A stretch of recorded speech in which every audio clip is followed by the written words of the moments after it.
আজকে কথা বলবো কুম্ভ রাশির মানুষজনদের জন্য বৃহস্পতির রাশি পরিবর্তনের জন্য তাদের জীবনে কী কী পজিটিভ ইম্প্যাক্ট এসেছে।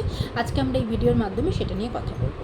কুম্ভ রাশির মানুষজনদের জন্য বৃহস্পতি অবস্থান করছে তাদের 6 নম্বর ঘরের ওপর। সেই 6 নম্বর ঘর থেকে বৃহস্পতি যে ঘরগুলোকে দেখছে সেটা হলো 10 নম্বর ঘর, 12 নম্বর ঘর এবং সেকেন্ড হাউস।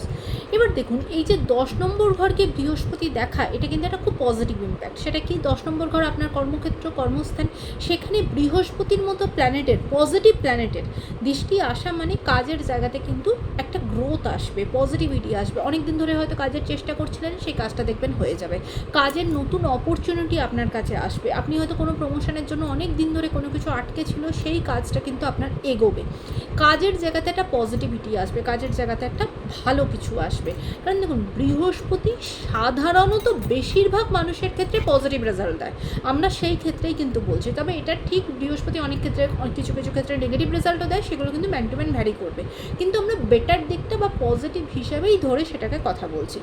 এবার এই বৃহস্পতির সেকেন্ড হাউসকে দেখা মানে হচ্ছে, সেকেন্ড হাউস কিন্তু আমাদের জন্য সম্পর্কের বন্ডিংটাকে স্ট্রং করে, টাকা পয়সা জমানোর জায়গাটাকে বেটার করে। এবং এই যে বৃহস্পতির 12 নম্বর ঘরকে দেখা মানে আমাদের খরচাপাতি একটু কম হবে, সেভিংসের জায়গাটা একটু বেটার হবে, পারিবারিক সম্পর্কের দিক থেকে জায়গাটা ভালো হবে, বেটার হবে। এমনকি যারা হয়তো ধরুন চাইছিলেন বাইরে যাওয়ার একটা চিন্তাভাবনা করছিলেন, বাইরে সেটেলমেন্ট বা কোনো কিছু, 12 নম্বর ঘরে বৃহস্পতির পজিটিভ দৃষ্টি আসা মানে সেই কাজটাও কিন্তু অগ্রগতির দিকে বা সেটাও একটা বেটারমেন্টের দিকে, পজিটিভিটির দিকে কিন্তু এগোবে। তো বৃহস্পতির রাশি পরিবর্তন কুম্ভ রাশির মানুষজনদের জন্য তাদের কাজের জায়গাতে, ফ্যামিলি বন্ডিং, এমনকি ফিনান্সিয়াল জায়গাতে কিন্তু গ্রোথ আনবে, বেটার হবে।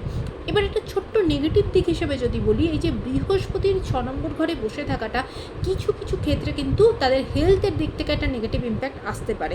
বিশেষ করে যারা ডায়াবেটিস রিলেটেড কোনো সমস্যায় ভুগছেন, তাদের কিন্তু একটু হেলথ ইস্যুর দিক থেকে ডায়াবেটিস আপ ডাউন হওয়া, এমনকি ওবিসিটি রিলেটেড কোনো প্রবলেম হওয়া, এই ফেজটাতে কিন্তু একটা মোটা হয়ে যাওয়ার প্রবণতা থাকবে। এবং কিছুই হয়তো খাওয়া দাওয়া করছেন না, এমন কিছু করছেন না যার জন্য মোটা হবেন, কিন্তু হয়তো মানে মোটা হয়ে যাওয়ার একটা টেন্ডেন্সি স্টার্ট হবে এবং কিছুতেই ওয়েট কমাতে পারবেন না। এই কিছুদিন কিন্তু এই ফেজটা কিন্তু আপনাদের যেতে পারে, সেদিকে একটু কেয়ারফুল হবেন, সতর্ক হবেন। এমনকি বৃহস্পতি অনেক সময় ফ্যাটি লিভার, এই রিলেটেড প্রবলেমগুলো, ঠিক আছে, বা লিভার রিলেটেড কোনো রকম কোনো একটু সমস্যা তৈরি হওয়া, স্টোমাক রিলেটেড কিছু কিছু সমস্যা স্টার্ট হওয়া, এইগুলো কিন্তু হতে পারে। একটু কেয়ারফুল থাকবেন সেদিকে।